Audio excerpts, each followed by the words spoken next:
আমাদের বাংলাদেশে গ্রামে শহরে এখনো হাজার হাজার মা বোন আছেন, নামাজ হয় না, নামাজ হয় না। আপনার আশেপাশে আপনার মা চাচি, আপনার যারা যারা নামাজ পড়ে, বিশেষ করে আপনার মাহরাম নারী যারা, আপনার মা বোন, তাদের নামাজের দিকে একটু খেয়াল রাখেন। অনেকে আছেন সালাত আদায় করেন, কিন্তু সালাত হয় না। কেন হয় না? ধরুন তিনি শাড়ি পরে সালাত আদায় করছেন, কোনো অসুবিধা নেই, শাড়ি পরে পড়েন, থ্রি পিস পরে পড়েন, অথবা আপনি মেক্সি পরে পড়েন। উদ্দেশ্য হলো, মূল বিষয়টা হলো সালাতের মধ্যে সতর ঢাকতে হবে। পুরুষের জন্য সালাতের সতর হলো নাভি থেকে হাঁটু পর্যন্ত, আর কাঁধও যেন খোলা না থাকে, সে মর্মে হাদিসে আছে পুরুষের জন্য নির্দেশনা। কিন্তু নারীর সালাতের জন্য তার সতর হলো মাথা থেকে পা পর্যন্ত, মুখমণ্ডল, দুই হাতের কবজি এবং পায়ের তলা, এগুলা ছাড়া তার পুরো শরীর তাকে ঢাকতে হবে।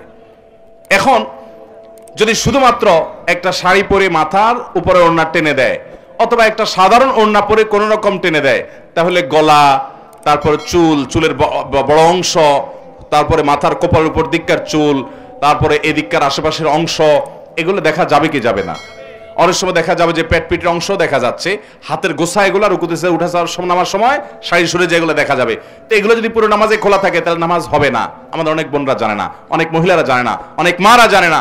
আজকাল অনেক নামাজের ওড়না বের হয়েছে মাশাআল্লাহ, যে ওড়না মাথা থেকে পা পর্যন্ত পুরো শরীরকে ঢেকে দেয়।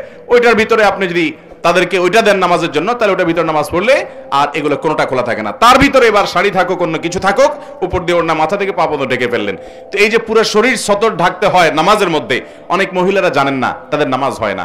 তো এদের এই নামাজ আল্লাহর কাছে কবুল হবে না, যে নামাজের সতর ভালো করে ঢাকা হয় নাই।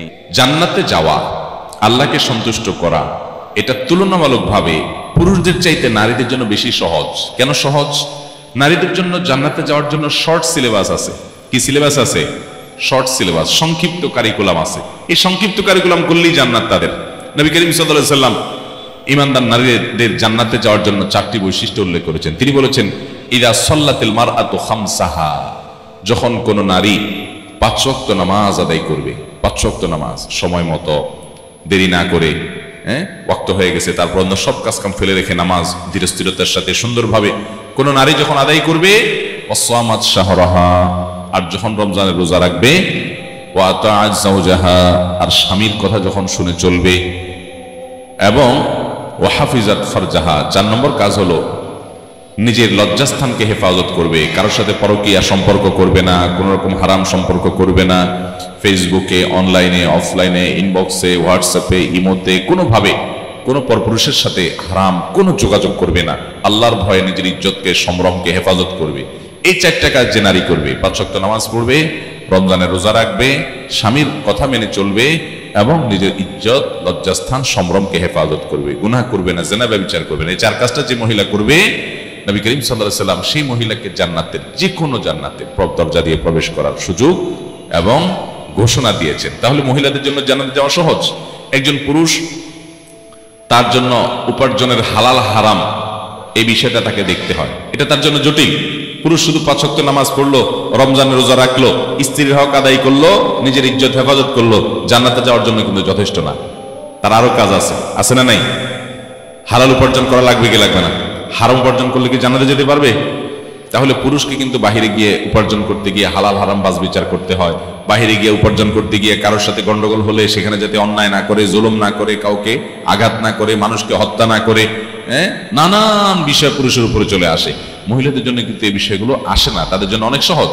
কিন্তু দুঃখজনক, এরপরও নবী করিম সাল্লাল্লাহু আলাইহি ওয়াসাল্লাম বলেছেন, উরিতুকুন্না আকসার আহলিন নার, মহিলাদেরকে জাহান্নামে আমি বেশি দেখেছি। যদিও মানুষ এখনো জাহান্নামে যায় নাই, জাহান্নামে এখনো উদ্বোধন হয়ে নাই, জাহান্নাম সৃষ্টি হয়ে আছে, কিন্তু মানুষকে জাহান্নামে দেওয়ার কার্যক্রম এটা কিয়ামতের বিচারের পরে হবে। কিন্তু নবী করিম সাল্লাল্লাহু আলাইহি সাল্লামকে আল্লাহ তাআলা অলৌকিকভাবে তার মুজিজার অংশ হিসেবে জান্নাত এবং জাহান্নামের ডামি আল্লাহ তাআলা দেখিয়েছেন। কিভাবে জান্নাতে যাবে মানুষ, কে যাবে, জাহান্নামে কারা যাবে, এগুলোর একটা ডামি আল্লাহ তাআলা তার নবী সাল্লাল্লাহু আলাইহি সাল্লামকে দেখিয়েছেন। সেটা দেখে তিনি বলেছেন যে আমি জাহান্নামে মেয়েদেরকে বেশি দেখেছি, মহিলাদেরকে জাহান্নামে বেশি দেখেছি। তাহলে যেখানে মহিলাদের জান্নাতে যাওয়ার কথা সবচেয়ে বেশি, তাদের জন্য জান্নাতে যাওয়া সবচেয়ে সহজ, অথচ আমাদের মা বোনরা আমাদের নিজেদের ত্রুটি বিচ্ছুতির কারণে, কয়েকটা অন্যায় অপরাধের আধিক্য থাকার কারণে আমাদের মা বোনরা জাহান্নামে অনেক বেশি পরিমাণে যাচ্ছে। নবী করিম সাল্লাল্লাহু আলাইহি সাল্লাম এই হাদিস বলার পর তিনি বলেছেন, মহিলাদের দুটি গুণের কারণে, দুটি খারাপ গুণের কারণে, দুটি দোষের কারণে তারা জাহান্নামে সবচেয়ে বেশি যাবে বা বেশি যায়। এর ভিতরে একটা হলো তারা তুকফিরনাল লানা ও তাকফুরনাল আশির।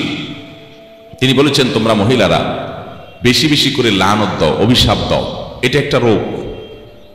কথায় কথায় এটা পুরুষের মধ্যেও আছে রোগ, কিন্তু নারীদের মধ্যে স্পেশালি বিশেষভাবে এই দোষটা অনেক বেশি, যে কথায় কথায় লানত দেওয়া, চট করে রাগ হয়ে স্বামীকে, বাবাকে, সন্তানকে, ছেলে মেয়েকে, সংসারকে, এটাকে সেটাকে অভিশাপ দেওয়া, বদদোয়া করা, গজব দেওয়া, ঠাড়া দেওয়া, হ্যাঁ, এরকম খারাপ উক্তিগুলা, অভিশাপগুলা বেশি বেশি দেওয়া, এটা জাহান্নামে যাওয়ার কারণ। আর আরেকটা হলো তাকফুরনাল আশির, স্বামীর নাশকরি করা। পুরুষদের মধ্যেও এই রোগ আছে। পুরুষও নাশকরি করলে তার ঠিকানা জাহান্নাম হবে, এতে কোনো সন্দেহ নাই। অনেক পুরুষ আছে যে তার মহিলা, তার স্ত্রীর সাথে তার সম্পর্ক ভালো, স্ত্রী সব দিক থেকে ভালো, একদিন একটু উল্টাপাল্টা হলে সে সাথে সাথে সারা বছরের সকল অবদানকে অস্বীকার করে। সারা বছর বেচারি যে ভালো ছিল এটা আর স্বীকার করে না। একদিন তরকারিটা খারাপ হলে আর 10 দিন যে ভালো হয়েছে ওটার কথা সে ভুলে যায়। এরকম নিমক হারাম পুরুষও আছে। কিন্তু নবী করিম সাল্লাল্লাহু আলাইহি ওয়াসাল্লাম এই হাদিস থেকে বোঝা যায় যে আমাদের মা বোনদের মধ্যে এই রোগটা তুলনামূলকভাবে বেশি, যে তারা পুরুষদের বিশেষ করে তার স্বামীদের, তারা নেয়ামতকে অস্বীকার করে ফেলে খুব তাড়াতাড়ি। আর এটি তাদের জাহান্নামে যাওয়ার অন্যতম কারণ। এই জন্য আমাদের মা বোনদের জন্য এই দুটি অ্যালার্মিং পয়েন্ট, যে আসুন আমরা কোনো অবস্থাতে আমাদের সন্তানরা, আমাদের স্বামী, আমাদের মা বাবা, সংসার বা অন্য কোনো কিছুকে আমরা গালিগালাজ করা, বদদোয়া দেওয়া, হ্যাঁ, ঠাড়া দেওয়া, আপনার অভিশাপ করা, আল্লাহ লানতের কথা বলা, এগুলো আমরা কখনো করব না। এরপরে সাবধান থাকবো। আর দ্বিতীয়ত হলো, আল্লাহ তাআলা স্বামীর সংসারে যতটুকু আপনাকে নেয়ামত দিয়েছেন এতটুকুর জন্য আল্লাহ শুকর আদায় করবেন, নাশকরি করবেন না। জীবনে তোমার সংসারে এসে কি পাইলাম? কিছুই পাইলাম না, আমার পুরো জীবন শেষ হয়ে গেছে, অথচ আমি তোমার সংসারে সুখের দেখাই পাইলাম না, এরকম কোনো কথা আমাদের মা বোনরা আমরা বলবো না।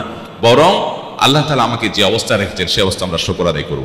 অনেক নারী, অনেক মহিলারা আমাদের কাছে আসেন, আমাদের মা বোনরা, আপনারা যারা আজকে আমার কথা শুনছেন, আপনাদেরও মনের ভিতরে অনেক অভিযোগ আছে, আমি জানি।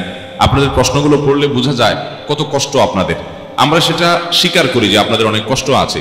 সেজন্য সকল মাহফিলে, সকল আলোচনায় আমরা পুরুষদেরকে আল্লাহর ভয় দেই, পুরুষদেরকে সতর্ক করি, পুরুষদেরকে জাহান্নাম থেকে বাঁচার জন্য আহ্বান করি, পুরুষদেরকে মহিলাদের অধিকার পরে সচেতন করার জন্য আমরা সর্বদা সোচ্চার সবসময় কথা বলার চেষ্টা করি। কিন্তু আপনাদেরকে আজকে আমি পেয়েছি, আপনাদেরকে আমি বলতে চাই, আমার প্রিয় মা বোনেরা, ধরুন আপনার স্বামীটা অমানুষ, ধরুন আপনার শ্বশুরটা খারাপ মানুষ, ধরুন আপনার শাশুড়ি আপনার প্রতি জুলুম করে, ধরুন আপনার সংসারে আপনি সুখী না, কষ্টে আছেন। তো এই জন্য আপনি হাহুতাশ করে, এর জন্য আপনি অস্থির হয়ে, এর জন্য আপনি নিজের সুখকে নষ্ট করে দিয়ে বেসবর হয়ে আপনার কোনো লাভ হবে না। আমার প্রিয় মা, প্রিয় বোন, আপনি বরং সবর করলে কি হবে জানেন? আল্লাহ কোরআনে বলেছেন, ইন্নামা ইউওয়াফাস সাবিরুনা আজরাহুম বিগাইরি হিসাব। যারা ধৈর্যশীল হবে, যারা সবর করবে, দুনিয়ার বিভিন্ন কষ্ট, দুঃখ, মুসিবত, এগুলোকে আল্লাহর দিকে তাকিয়ে যে সবর করলে আল্লাহ তাআলা সওয়াব দেন, জান্নাত দেন, আল্লাহ খুশি হন।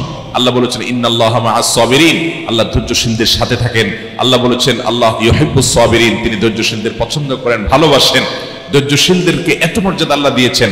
আল্লাহর কাছ থেকে সওয়াবের আশায় যারা একটু ধৈর্য ধারণ করে, সবর করে, হজম করে নেয়, ঢোক গিলে নেয়, নিয়ন্ত্রণ করে নেয়, মেনে নেয়, মানায় নেয় নিজেকে, এই মানুষগুলো, তাদের সম্পর্কে আল্লাহ বলেছেন, ইন্নামা ইউওয়াফাস সাবিরুনা আজরাহুম বিগাইরি হিসাব। ধৈর্যশীলদের বিনিময় আল্লাহ রাব্বুল আলামিন হিসাব ছাড়া দিবেন। কোনো হিসাব করে আপনাদেরকে দিবেন না। যখন আপনি ধৈর্যশীল হবেন, যখন আপনি সবরকারী হবেন, আল্লাহ তাআলা আপনাকে ডাইরেক্ট দিয়ে দিবেন, কোনো হিসাব নিকাশ করে দিবেন না। আল্লাহর কাছ থেকে হিসাব নিকাশ করে জান্নাতে যাওয়া এত সোজা কাজ না। আল্লাহ যদি বিনা হিসাবে কাউকে জান্নাতে দেয় তাহলে সেটা সহজ। আর বিনা হিসাবে জান্নাতে যাওয়া, এই সৌভাগ্য অর্জন হবে সবরকারীদের, ধৈর্যশীলদের।